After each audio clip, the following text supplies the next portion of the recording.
Good morning, everyone, and welcome to Arnie's Fantasy World of Sports. And this morning, I am literally a mobile unit. I'm driving from point A to point B. You have to make a dollar, right? So I hope everybody's doing well. Lenny, thank you for that information. You know, I never knew the story about Charlie Kerfeld and the 37 containers of Jell-O. Wow. It's amazing what people will haggle over, right? I mean, we trade baseball cards as kids and we haggle over orange Jell-O as adults. I love it. I absolutely love it. Wow. Hope everybody's having a great Tuesday morning, and got a couple of things I want to talk about today. First of all, on the labor front. Yes, on the labor front. Two key words that have now been brought up are deferred and prorated. And by the other side, the players are now using the term deferred salary, and owners have now used the word prorated. Now, for years, you know, I was a judge, I was an attorney, and I mediated cases. And I will just tell you the ramifications, if you don't already know, of using words when you are in negotiations. The other side takes a word that you use that is key to their position, and they plant it, they water it, they fertilize it, they grow it, they protect it, and they keep going back to it. What am I saying? I am saying that for the first time in a few days, I'm actually encouraged by the fact that the ownership is now talking about prorated salaries, which is what the players want. The players are talking about deferred earnings, which has got to be something of interest to the owners. And remember this, guys. Remember in the agreement in March, when it talked about what would happen if this continued on, it clearly states in the agreement signed by the union and the owners that if all else fails, I am paraphrasing, but if all else fails, Commissioner Manfred can set a 2020 schedule. So, as we know, just to rehash for a moment, the owners said 82 games. The players said 114, and now the owners have come back and said, well, how about a 50-game schedule? Not a proposal, just a thought. And if you take the average between 50 and 114, guess what? You're smack dab at 82. You're right back to where the owners started this discussion of how many games might be played in the 2020 season. But here's what I did. I went back and I looked at what if in 2019 we had only had a 50-game season, and if that had happened, which 7 teams in each league, American and National, would have been in the playoffs. I also went the other way. What would have been the result of our world champs? I wish you would go back and listen to my show around last May 25th, 26th, 27th, somewhere in there, when the Nationals were sitting around 19-31 after 50 games, the 26th best record in Major League Baseball, and said another way, the 4th worst record in Major League Baseball after 50 games.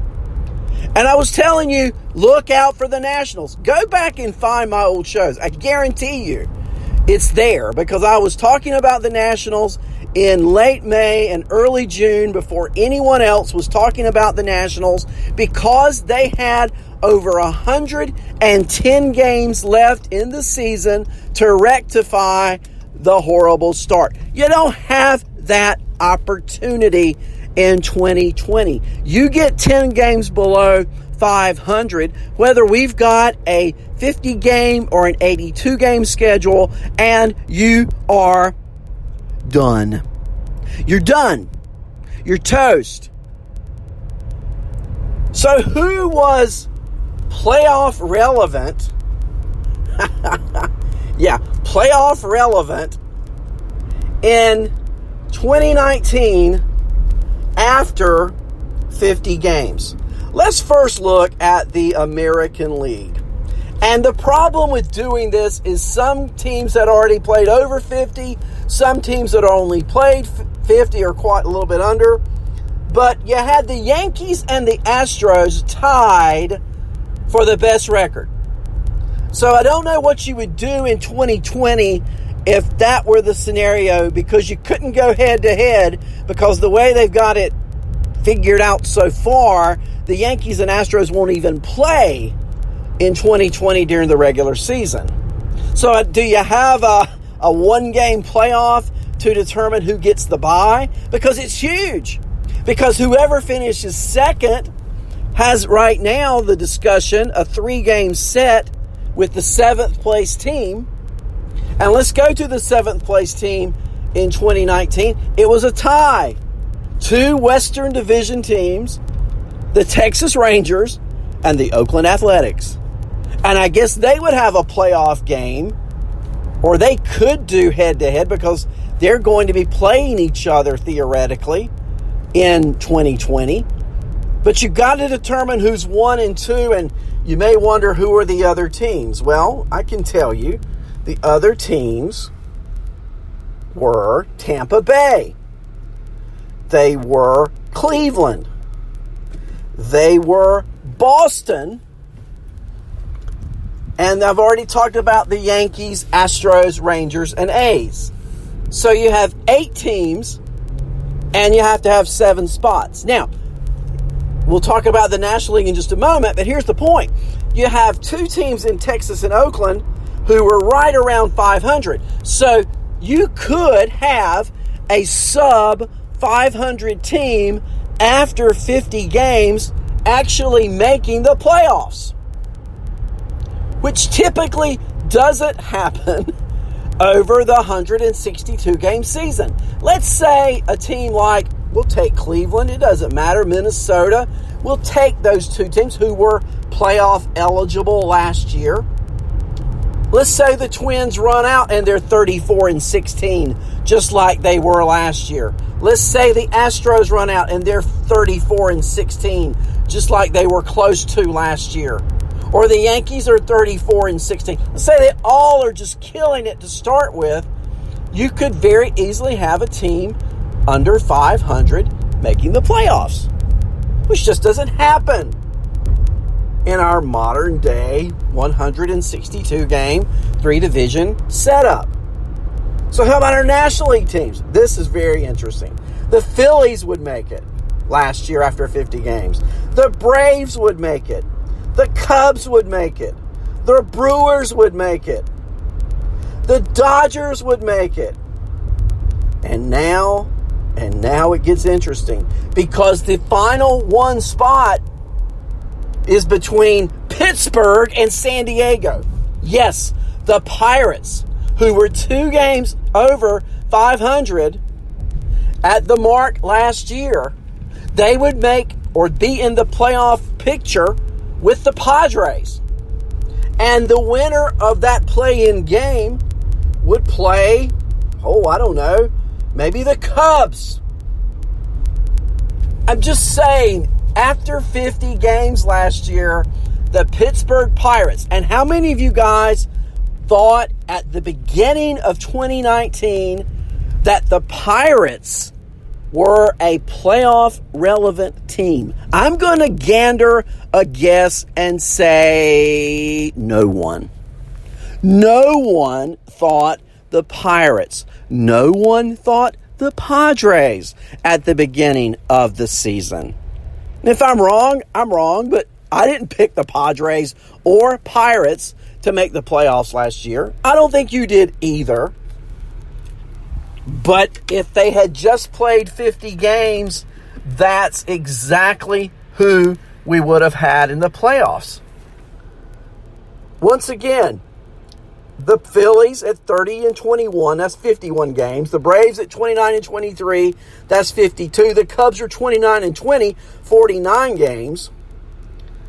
So you have a little bit of disparity there. I tried to find a day which was May 26th, where most teams had played 50 games.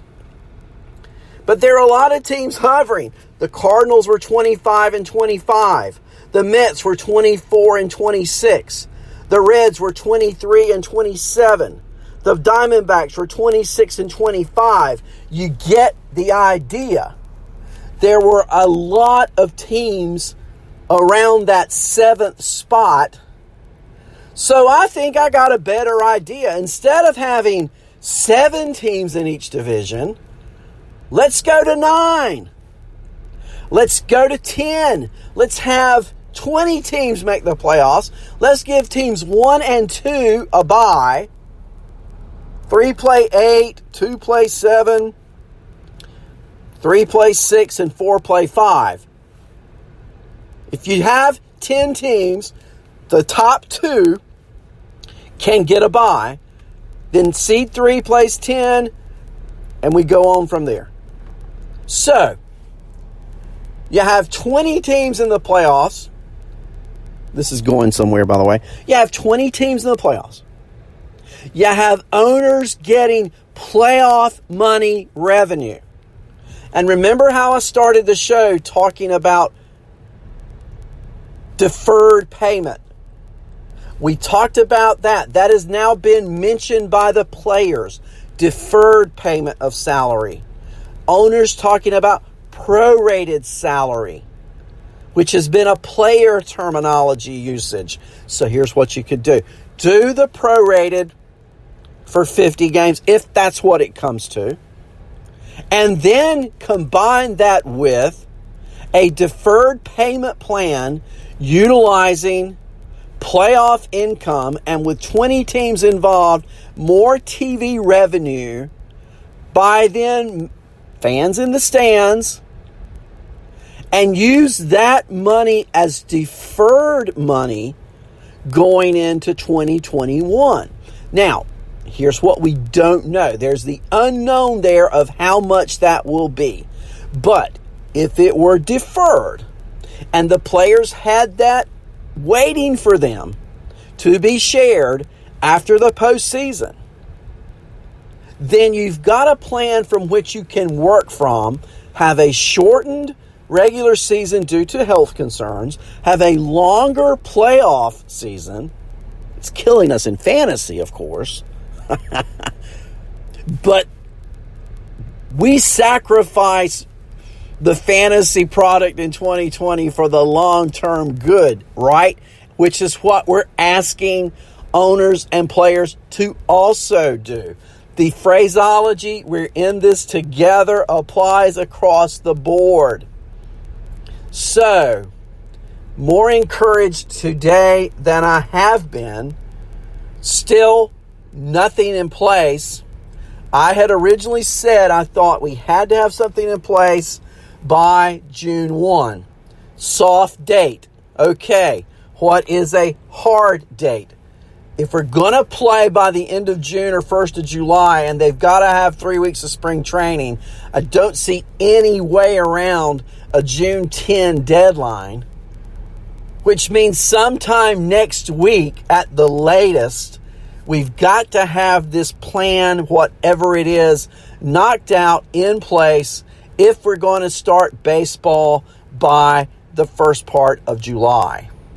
And if we play 50 games, I guess what we're looking at is July and August, starting an extended type playoff in sometime in mid-September, which will carry through October.